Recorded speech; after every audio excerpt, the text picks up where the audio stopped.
Welcome back to Coffee in the Library. This is episode 4 of season 2. I am Mwansa Mbewe, your host, with Pastor Conrad Mbewe. We are continuing in our series with Pastor Conrad Mbewe. This is looking into his ministry and early years. In today's episode, we are looking into his early years of married life. So, Pastor, tell us this is right around 1987, 88. Yeah. Right? You have just accepted the pastorate at Kabwata Baptist Church. You have gotten married, and I believe a child on the way. Soon after that. Tell us about it. What is going on in this period? Yeah, well, first of all, I must admit, in that sense, I married an angel. So let me say what happened. When I came to introduce her to our relatives and for her to introduce me to her relatives, this was June 1987. And I had already heard rumors that Kabwata Baptist Church is calling me to pastoral ministry, but they hadn't yet written to me officially. So people were calling me and saying, "Hey, we hear you are quitting your job to come and be pastor," but I was still waiting. So when we came to Lusaka, both of us agreed, let's go visit Kabwata Baptist. And sure enough, when we got to the community hall, everybody was saying, "We've been waiting for you, what's going on?" And so on. And I said, "Nobody has contacted." So we then had church service, and the leaders decided, since I'm here, they could now interview me. But what happened that Sunday was that the community hall was being used for other activities. So they had to hire a minibus to get the congregation to go and meet in Makeni at the home of one of the leaders. And there we met in his garage. We sat on concrete blocks and had the service there. Then we went into his house after the church service was over to be interviewed to take up the pastoral ministry. And here I am with my future wife. I'm about to quit my job to take over a church that's just met in a garage. An amazing start. And they're now saying to me, I would like you to take up this pastoral work here. And they even said to me, I was actually told this about much later, in terms of someone who was part of the interviewing panel, Ben Mwansa. He reminded me that one of the questions I was asked was, we don't have money to pay you what you've been getting. I mean, you saw the congregation. So what's your take on this? And he said the answer I gave him, I can't remember all this, was, "Don't worry, God will look after me." Think about it now, I'm thinking, I must have been really spiritual. Yeah. But I think the greater spirituality was on my wife's side. She was my girlfriend then. She saw all this and she was still willing to come along. So anyway, we went back, and in the month of July, I then got the call and saved my 1 month notice, August, and 1st September, I showed up in Lusaka. And even when we were preparing for the wedding, I had no house. I was occupying the bedroom of one of our church members. I moved from one leader, that was Mr. Stembi Sodaka, into another leader's home, that was Mr. Milapo, and preparing for the wedding. My own relatives were not impressed about that. They had educated me for a good job, and now here I was in Kabwata without even a house for 4 months. It was worse for my wife's relative, my girlfriend's relative, my fiance's relatives, because they were saying to her, this chap has just cheated you. What mining engineer quits his job to be in Kabwata? You know, it's a lie he's been telling you. He hasn't even got a house. It's being kept by some people.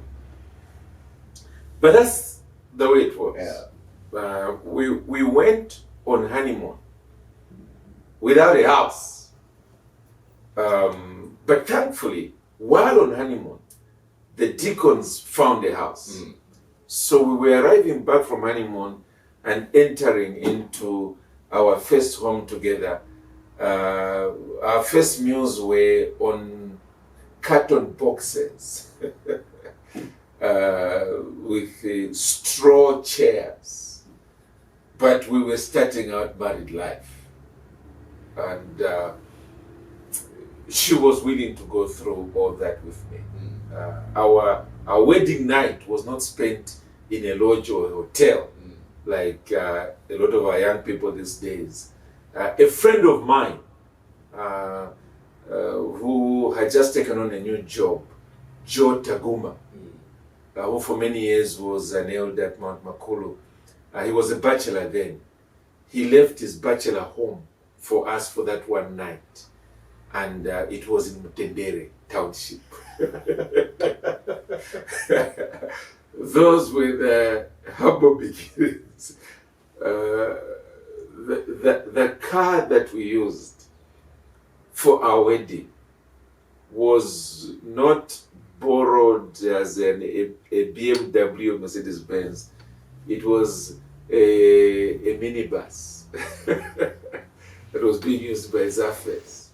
That's why we crammed not just the two of us, but the best men, the flower girls, the bridesmaids, all of us were in this little minibus being driven from the wedding to the reception, which was in the backyard of the church building itself. So just went for photos at Unza, came back and had a wedding reception. And my girlfriend was ready for that. All she wanted was to marry the man of her dreams. And I wanted the girl of my dreams.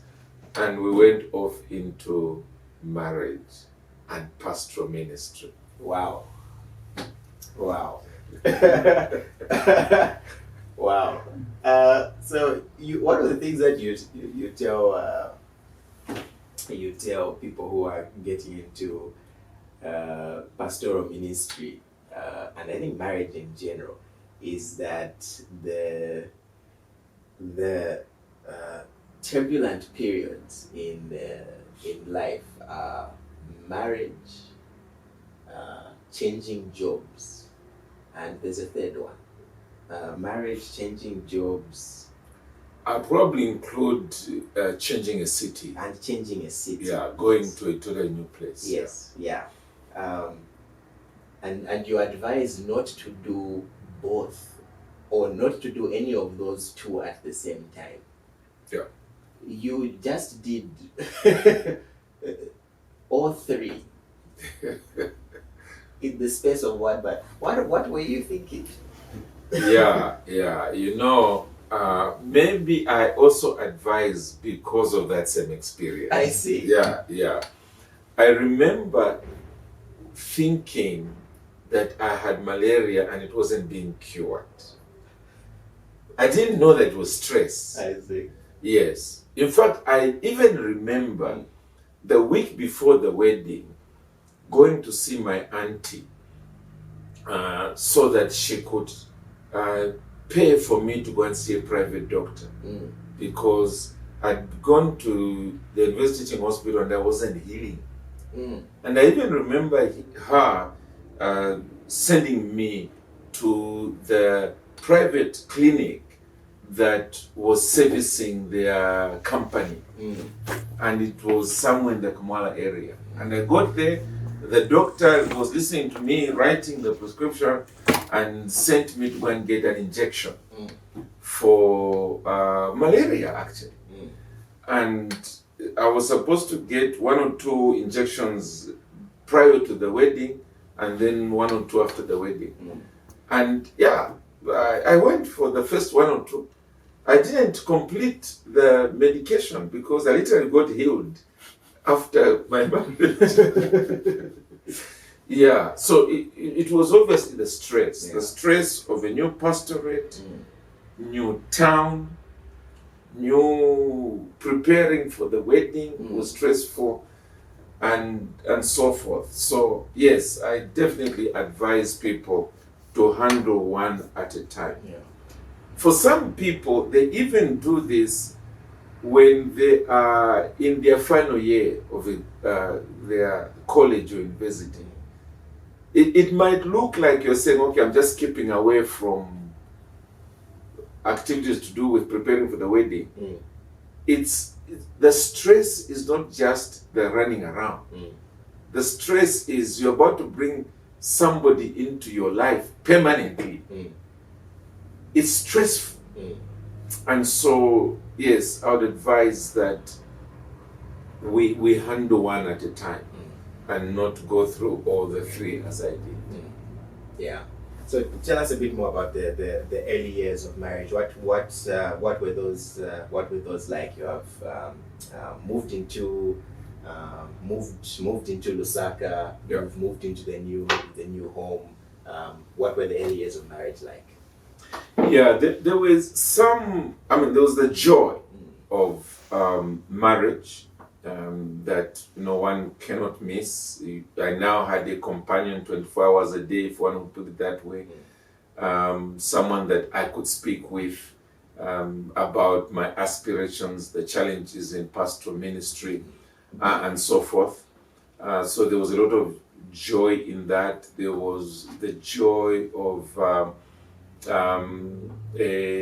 new diet.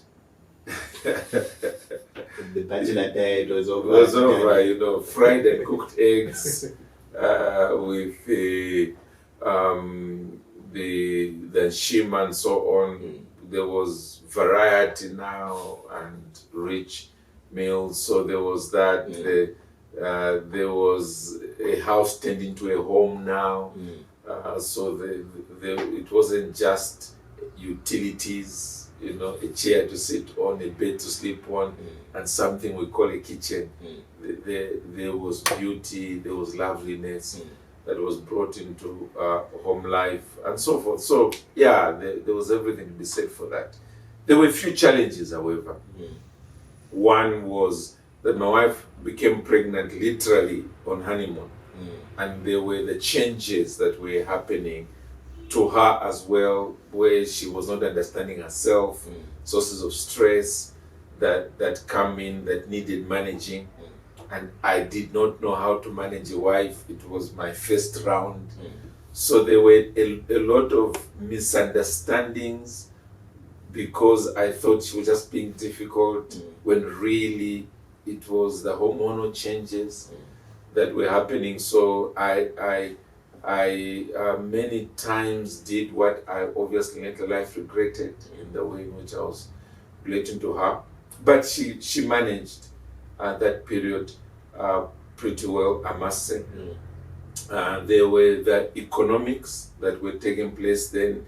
Although Lusaka Baptist Church had offered to pay me my salary for the first 3 years, for some reason the deacons at that time thought that the money that they were paying was too much.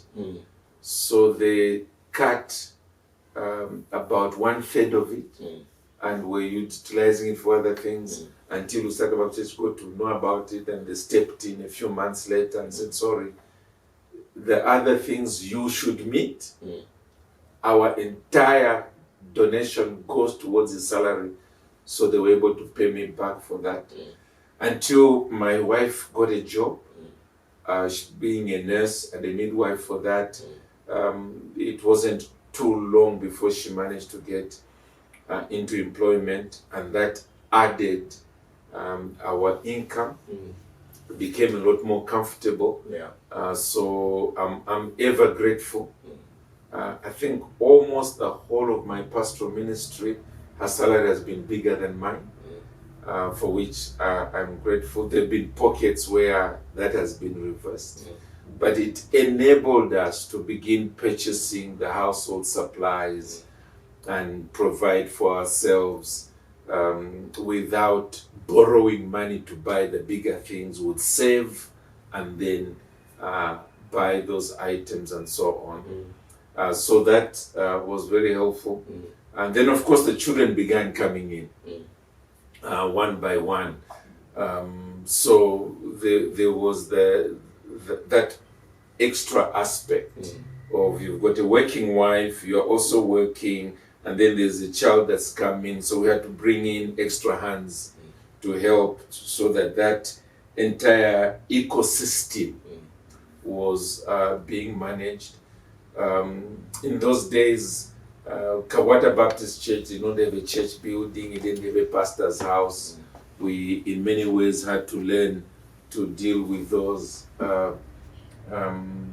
areas pretty well. There was no car, so the church in 1990 got me a bicycle. So from 1990 to 1996, 97, that's the way I got by.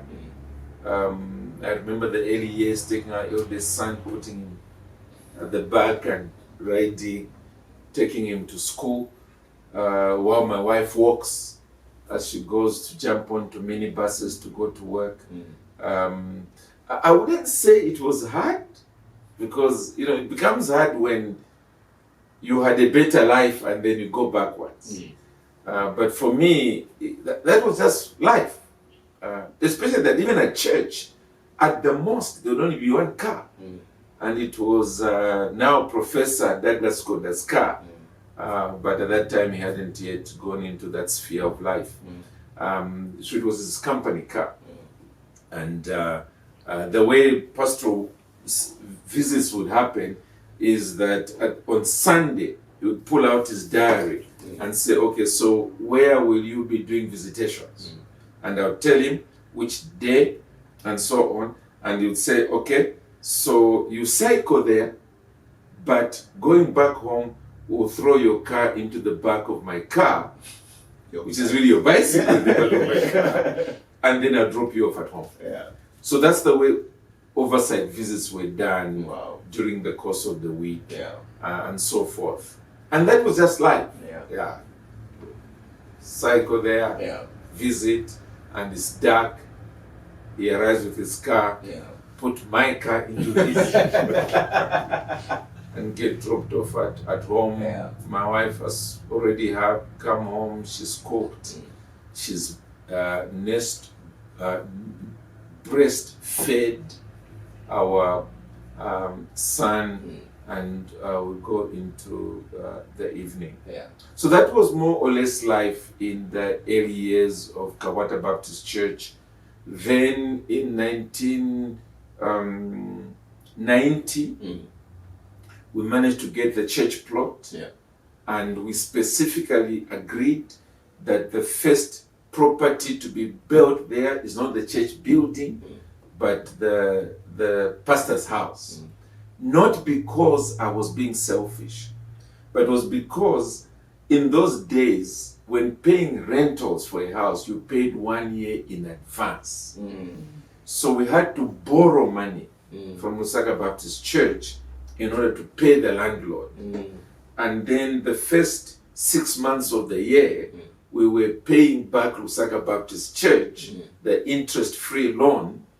And then we begin building the bank, so that by the time the landlord is coming, we had something to pay him. And then again go and borrow the shortfall. And that shortfall was getting bigger and bigger and bigger every succeeding year. So we knew that the way out of this difficulty was to put up the pastor's house, move the pastor in, that takes care of that. So thankfully, there was a church in South Africa and another church in the UK. The church in South Africa was pastored by Martin Holt, and the church in the UK by John Woolam. And these two churches were on a regular basis giving us some amount of money while we are also raising money from our own small membership. So by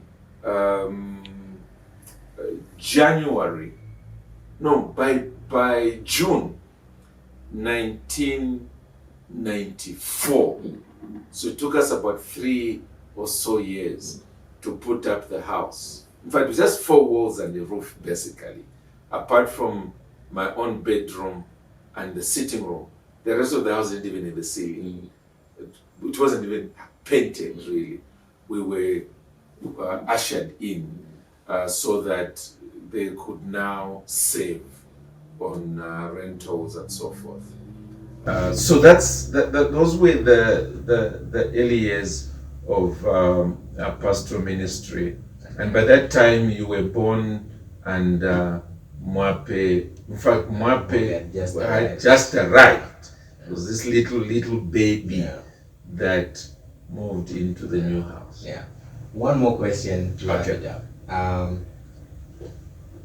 At what point, because this is early years of marriage, at what point did family devotionals become a staple in the Mbewe household? Yeah, it was literally from day one. Okay. Because what had happened is we did not get premarital counseling before we got married. Okay. So after we got married, I was preaching on the Hall Belt. And while preaching there, Pastor Alfred Nyirenda and his wife Tina, in fact, the wife was chatting with my wife. And somewhere in the women talking, she learned that we got married without premarital counseling. And they were aghast at this. So they asked that instead of us going back to Lusaka, we remain for another 1 week so that they could take us through premarital counseling, boot camp.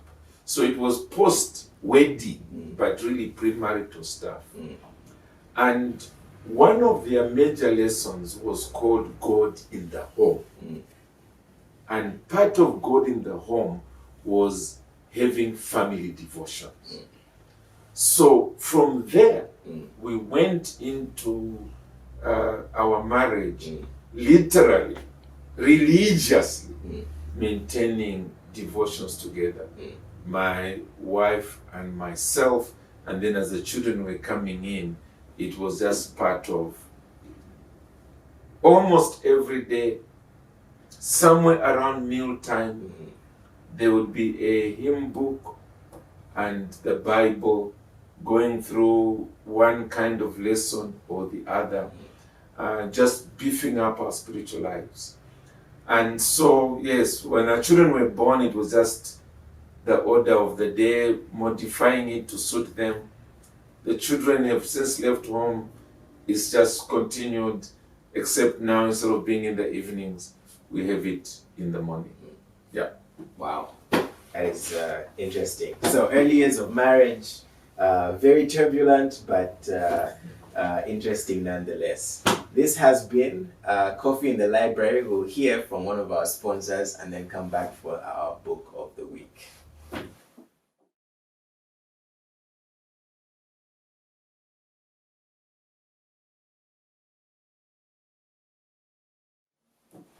All right, Pastor Conrad Mbewe, book of the week. What do you have for us? Yeah, I have to. Let me begin with this one, The Excellent Wife. And it's by Martha Peace. And it's a classic of our time.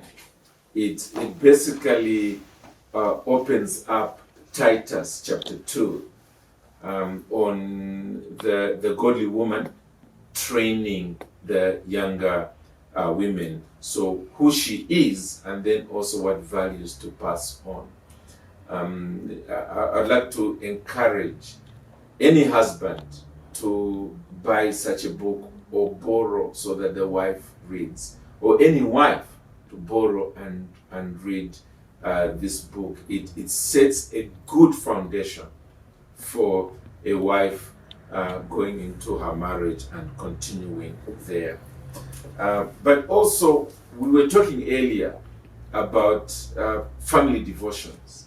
This is one of the books that we used early in our marriage. It's by Norman Wright. It's entitled Quiet Times for Couples, a daily devotional. There must be many others that are out there that you can use. This is definitely one of them. It just has a section each day on your devotions. It begins with a passage of scripture, applies it to marriage or family life, and then just challenges what changes need to happen so that our marriages are God glorifying. So these are the books that I would like to encourage people. Lovely. All right, and as always, all the books that we have plugged today are in our Evergreen Public Library. You can come through, register with our librarian, and you can borrow them. I have been your host, Mwansa Mbewe. This has been Pastor Conrad Mbewe on Coffee in the Library. We shall catch you next time.